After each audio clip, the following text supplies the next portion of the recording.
Hello everyone, welcome to Bansal academy YouTube platform. हमने अपनी HP PGT chemistry batch के लिए मॉक टेस्ट सीरीज स्टार्ट की थी। तो आज हम करते हैं उस mock test series test number 6 को start. Let's start. So the question is the metal ion which is most likely to show low spin high equilibria in its complexes has. वैसे तो आप बोलते हो कि मेटल पर्टिकुलर लिगेंड के ऊपर या मेटल की ऑक्सीडेशन स्टेट के ऊपर डिपेंड करता है कि it is existing in high spin और low spin, but there are some complexes which are both high spin और लो स्पिन, जिसे आप बोलते हैं कि वो high spin low spin equilibria show करते हैं। और वो कॉम्प्लेक्सेस किससे होते हैं? कौन सा आपने पढ़ रखा है? आयरन। आयरन का डाइफिनाइल टर्पेरिडिन वाला कॉम्प्लेक्स, डाइफिनाइल टर्पेरिडिन पढ़ रखा है ना आप लोगों ने। ये this complex show high spin low spin equilibrium. तो iron is in the +2 oxidation state D6 species. तो D6 species will show you the high spin low spin equilibrium. तो answer is C। Next question, the effective magnetic moment is maximum. आपको magnetic moment calculate करना है कि किस case में maximum है। अगर मैं इसकी बात करूं K4MnCN6, it will be manganese in the +2. Manganese +2 is D5 and low spin complex.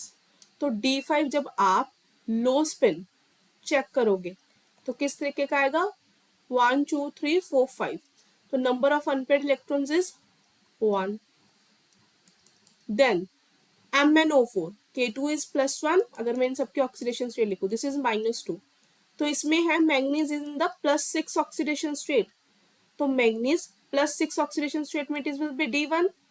तो D1 में तो नंबर ऑफ अनपेड इलेक्ट्रॉन्स 1 ही है। Then is your manganese, if I am taking this as +1, this as -2, sorry -1, तो manganese +2 तो it will B D5। पर क्योंकि ये टेट्राहेड्रल कॉम्प्लेक्स है तो it will B high spin. तो हाई स्पिन के केस में क्या होगा? 1 2 3 4 5, the number of unpaired electrons are 5। और talking about KMnO4, manganese is +1 -2, तो इसमें मैग्नीज +7 है, तो इसमें तो D0 स्पीशीज है। Number of unpaired electrons are 0।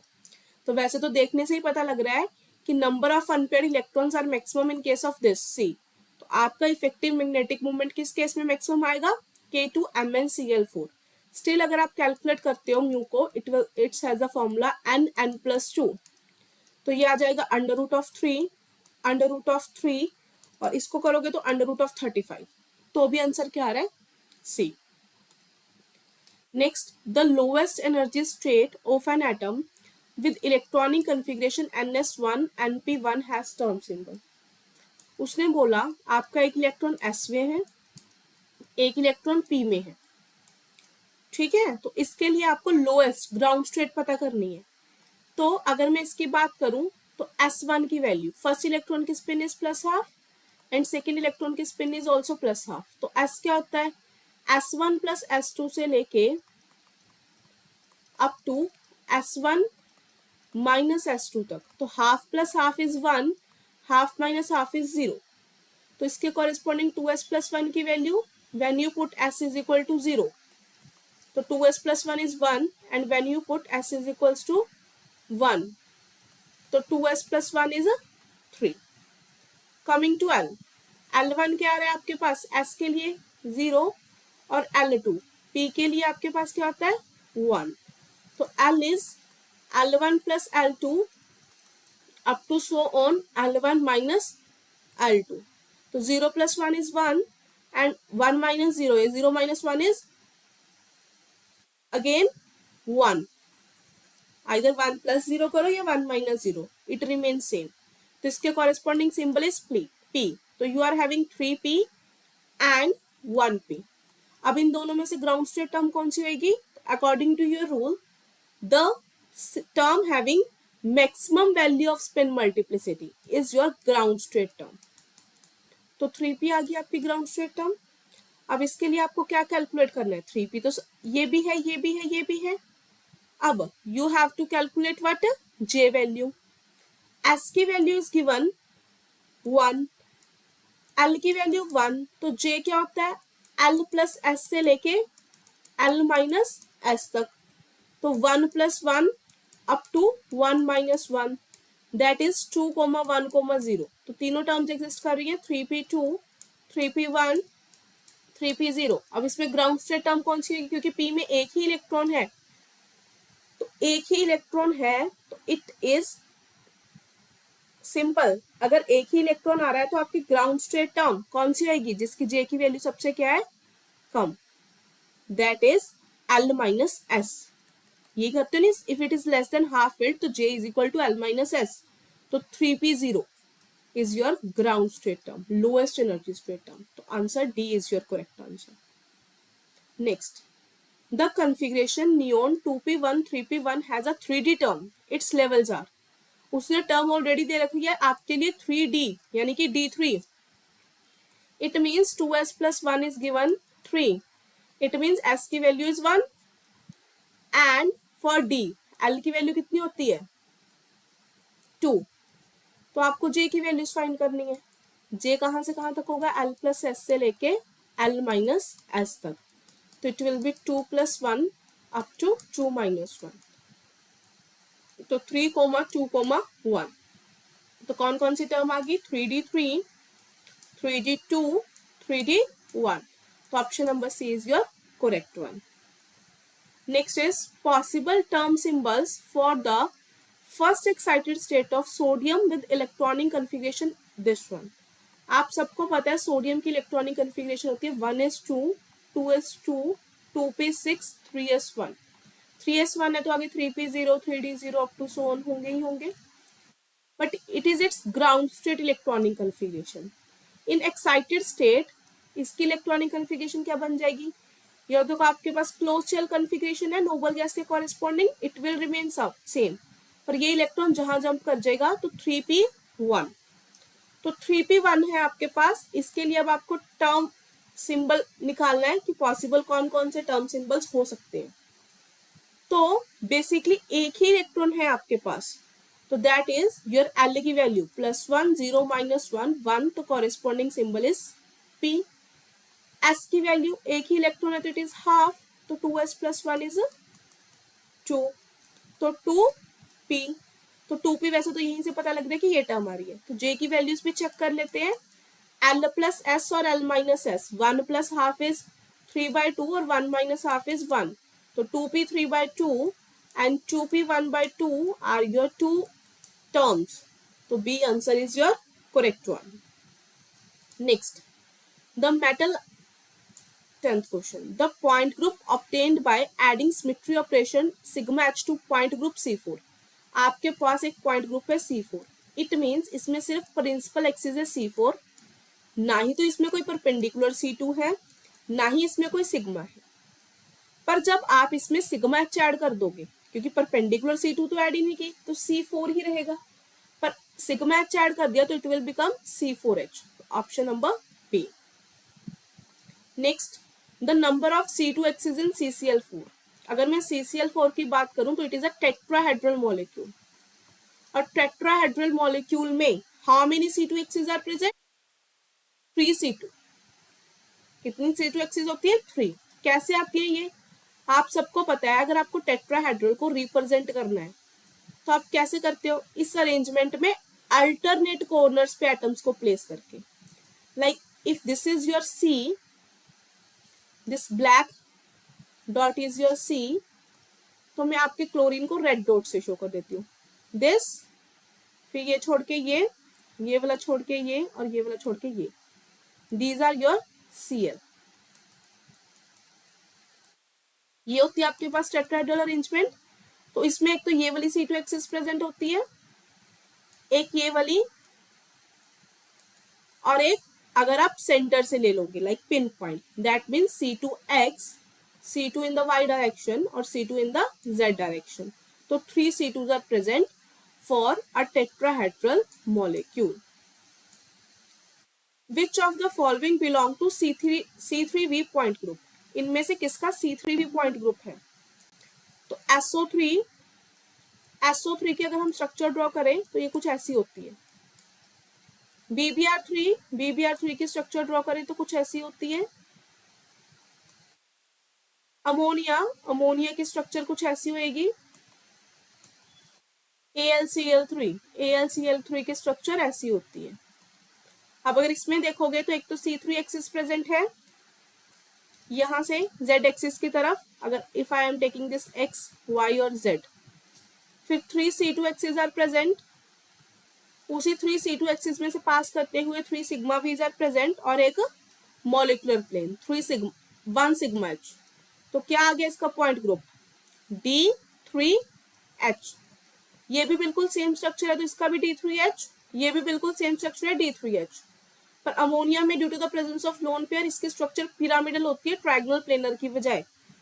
तो इसमें क्या होता है, एक तो C3 axis is your present along Z axis, C3 के बाद, ठीक है, C3 एक्सिस के बाद इसमें कोई C2 एक्सिस नहीं होती परपेंडिकुलर, ओनली 3 सिग्मा वीज आर प्रेजेंट जो ऐसे पास करेंगे, ठीक है। तो इसका पॉइंट ग्रुप क्या आता है C3b। तो ammonia is your correct answer. Then eclipsed form of ferrocene belong to point group. Ferrocene होता है जब आयरन के साथ ये वाला लिगेंड अटैच होता है, क्योंकि एक्लिप्स्ड फॉर्म है तो both are in the same direction, ये वाला। तो इसको अज्यूम करो कि दो 5 मेंबर रिंग्स आपस में बिल्कुल ऐसे कोलैब कर रही हैं, ठीक है। तो इसमें कौन कौन से सिमेट्री एलिमेंट्स प्रेजेंट होते हैं। One is the C5 axis जो दोनों के ऐसे सेंटर से पास करेगी लाइक दिस वन, अगर इससे करिए वो बिल्कुल उसके ऊपर ही कोलैब कर रहा है ना तो उससे भी करेगी। फिर पेंटागन है तो आपके पास 5C2 एक्सिस होंगी जो सेंटर से कट करेंगी ऐसे, ठीक है। तो 5C2s आर प्रेजेंट, 5C2s अगर प्रेजेंट है तो 5 सिग्मा वीज भी प्रेजेंट होते हैं इसमें, यही वाले, ऐसा एक है बाकी कॉर्नर से पास हो तो वो भी बाकी 5 हो जाएंगे। देन फिर सेंटर से एक सिग्मा एच पास होएगा जो दोनों की दोनों रिंग्स को आपस में रिफ्लेक्ट करवाएगा, ठीक है। तो these some symmetry elements are present which will indicate the point group is D5H. So answer is a C option. Next, the Gauche conformation of N-butane possesses. N-butane की Gauche conformation. तो अगर मैं N-butane की बात करूं तो ये है। तो अगर आप इसकी Gauche conformation ड्रॉ करोगे जिसमें थीटा 60 डिग्री है, तो लेट अस से ये मेरे पास कार्बन नंबर B है, दिस इज C। तो कार्बन नंबर B पे एक CH3 ग्रुप है, एक H है, एक H है। फर्दर वो C से अटैच है जिसकी Gauche कन्फर्मेशन कुछ इस तरीके से बनेगी। तो both of they are having the angle 60 degree. अब क्या क्या प्रेजेंट है इसमें, इसमें कौन कौन सी एक्सिस ऑफ सिमेट्री प्रेजेंट है, this you have to check, ठीक है। तो सबसे पहले तो अगर मैं देखूं, आपको पता है ये वाली कंफर्मेशन आपके पास क्या होती है, कायरल या achiral. Yes, chiral centre present है ना। कायरल क्यों होती है ये वाली मॉलिक्यूल, क्योंकि अगर आप इसमें चेक करोगे तो you are having C2 axis of symmetry, C2 axis of symmetry and this structure is your chiral one.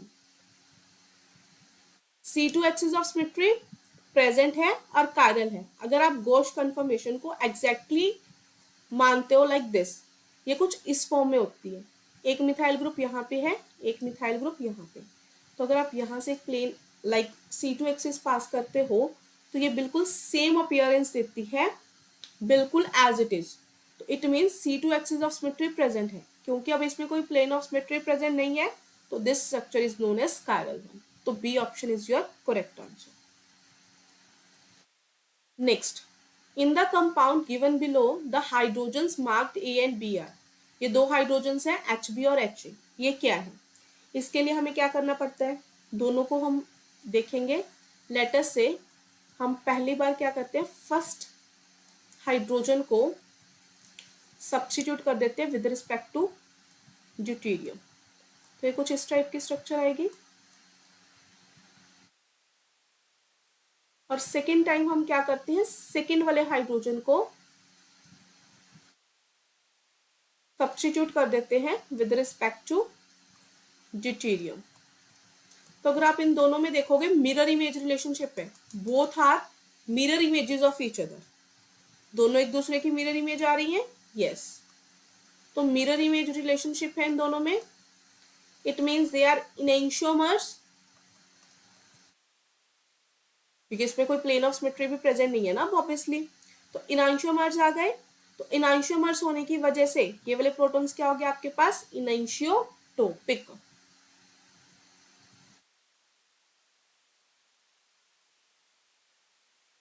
Next, the correct statement about the following molecule is, इस मॉलिक्यूल में आपको पता है दिस मॉलिक्यूल इज कायरल और achiral, तो इस type के molecules को कायरल होने के लिए दो कंडीशंस को फुलफिल करना पड़ता है। फर्स्ट, एक तो vertical plane of symmetry and horizontal plane of symmetry, both must be absent. तो अगर आप इसमें ये वाली पीओएस चेक करोगे, क्या ये वाला प्लेन प्रेजेंट है, नो, यहाँ पे ब्रोमीन है यहाँ पे नहीं है। क्या ये वाला प्लेन प्रेजेंट है, नो, नीचे वाली रिंग में ब्रोमीन से ऊपर वाली नहीं है, तो दिस मॉलिक्यूल इज कायरल। तो आइदर ए ऑप्शन और बी ऑप्शन। फिर ऐसे वाले मॉलिक्यूल किसकी वजह से कायरल होते हैं, this is chiral due to presence of chiral plane, तो option A is your correct answer. Next, consider the following statements about cis and transtechylin. So this is your cistechylin,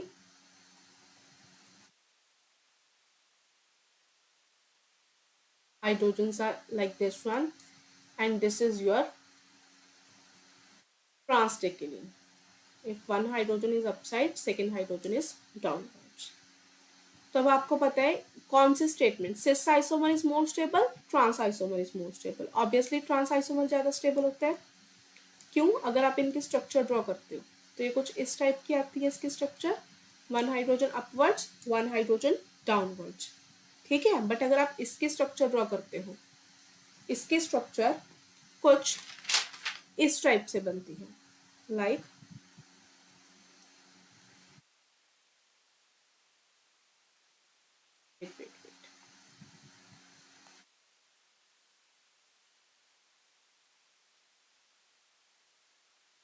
ये one, ठीक है, one hydrogen is here, other hydrogen is here.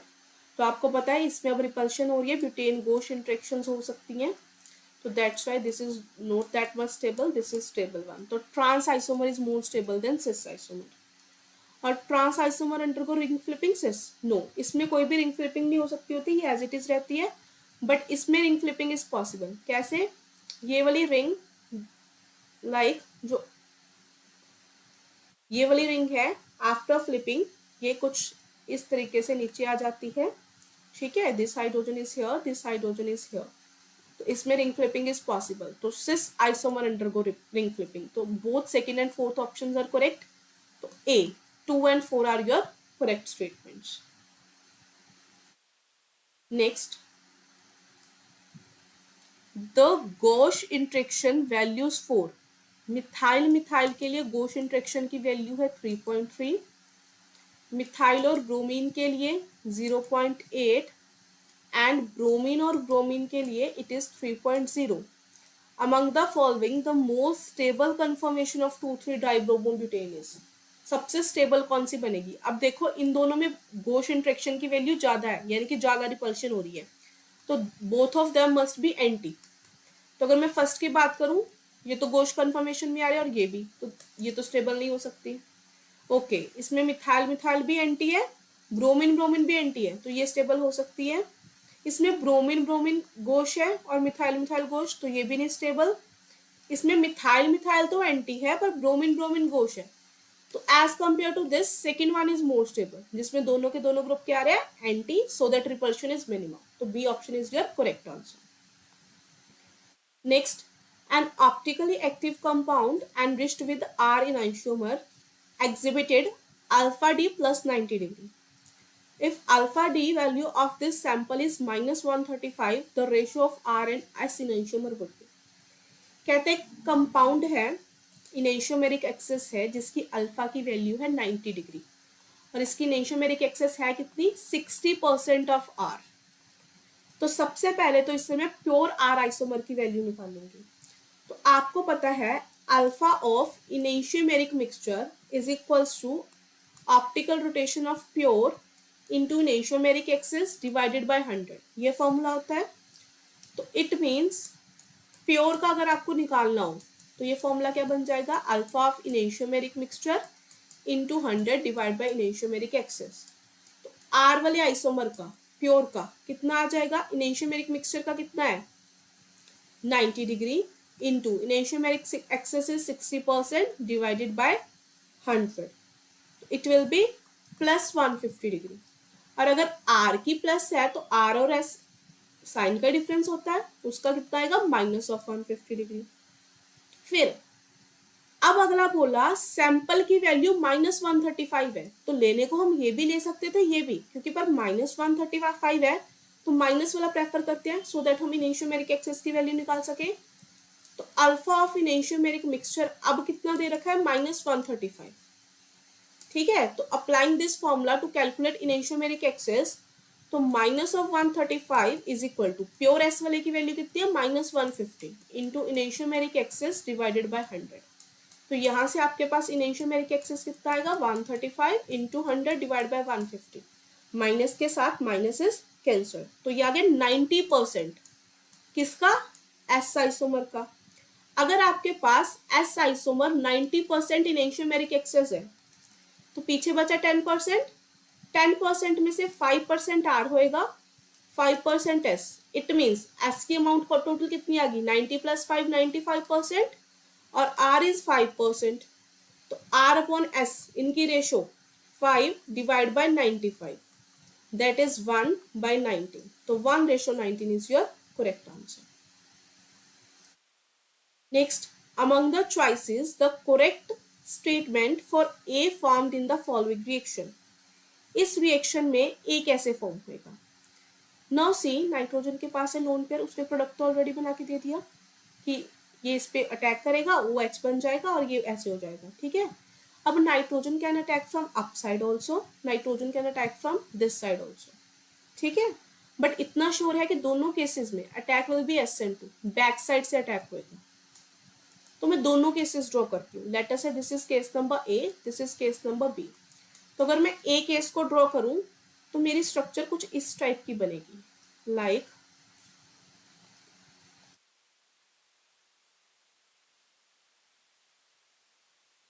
It will B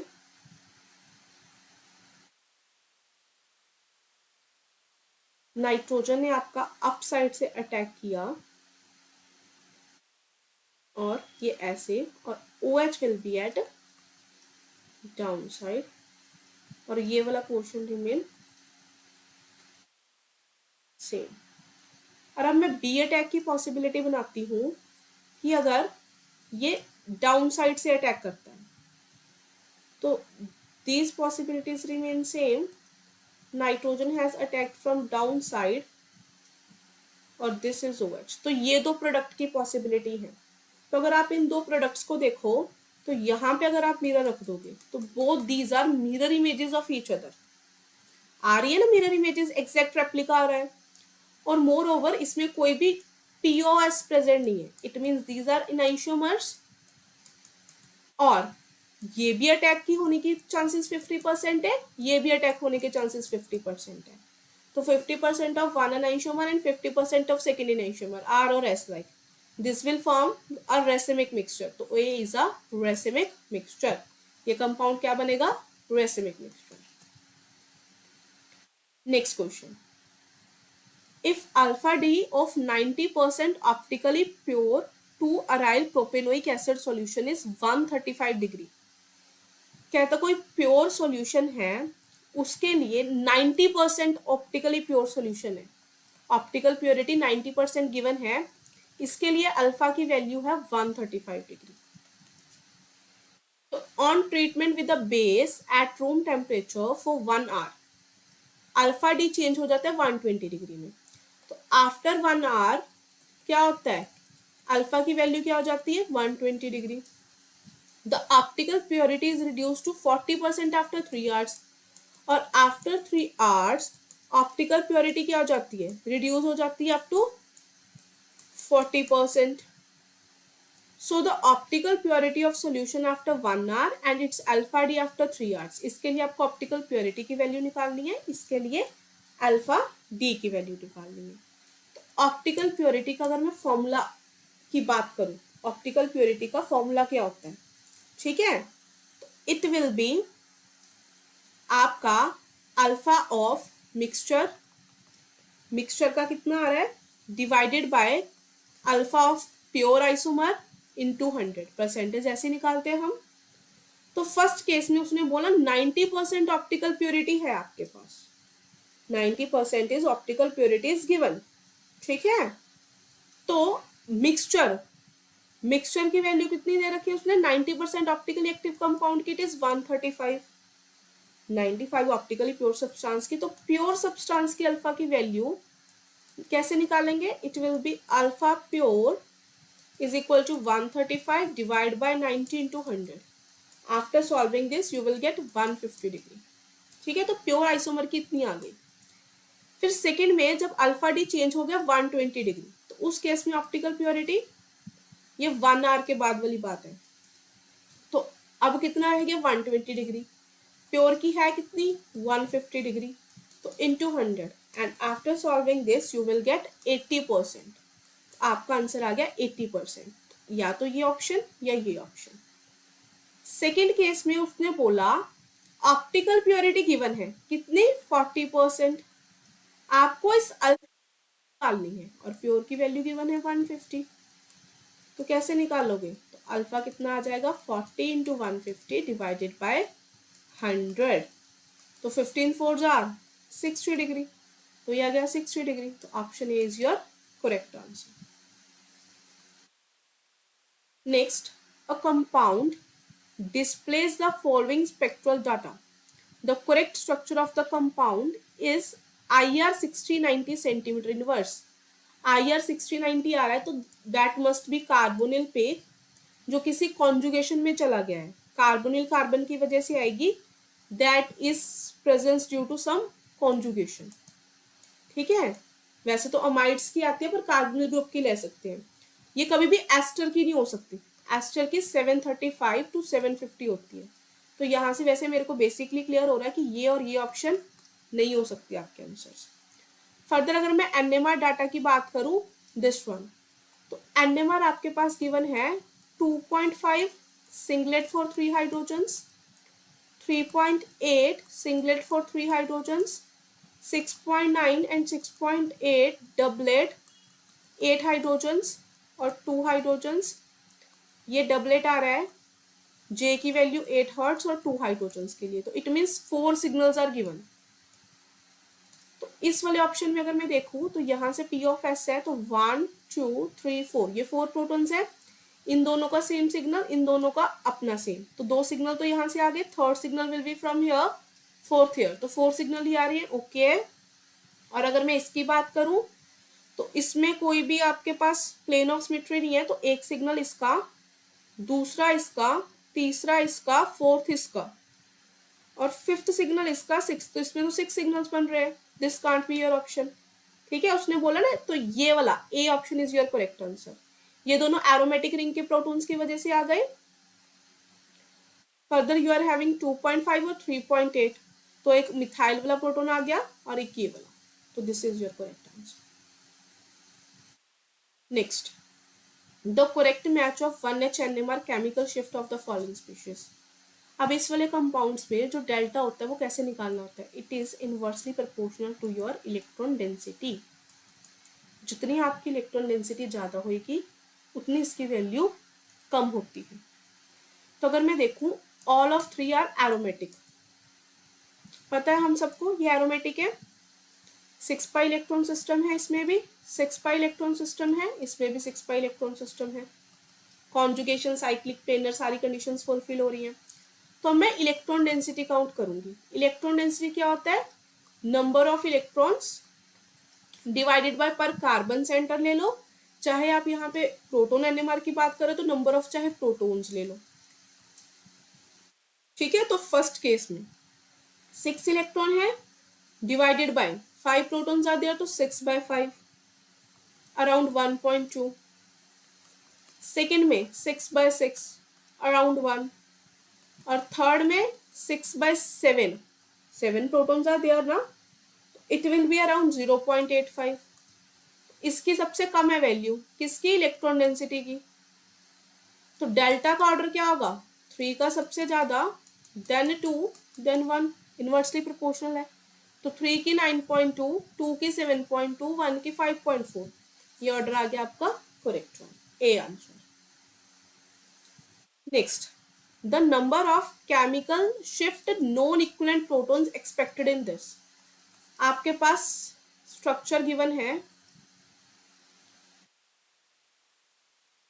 फाइनिन की, तो ये कुछ इस type की है। तो प्रोटॉन्स देख लें, एक तो यहाँ पे प्रोटॉन्स होंगे, इधर कोई प्रोटॉन नहीं, एक इधर प्रोटॉन होएंगे, 2 प्रोटॉन्स आपके यहाँ पे होंगे, एक इधर होएगा, 2 इधर होएंगे, 1 2 3, एक इधर होएगा, और ये मिथाइल और ये मिथाइल के प्रोटॉन्स।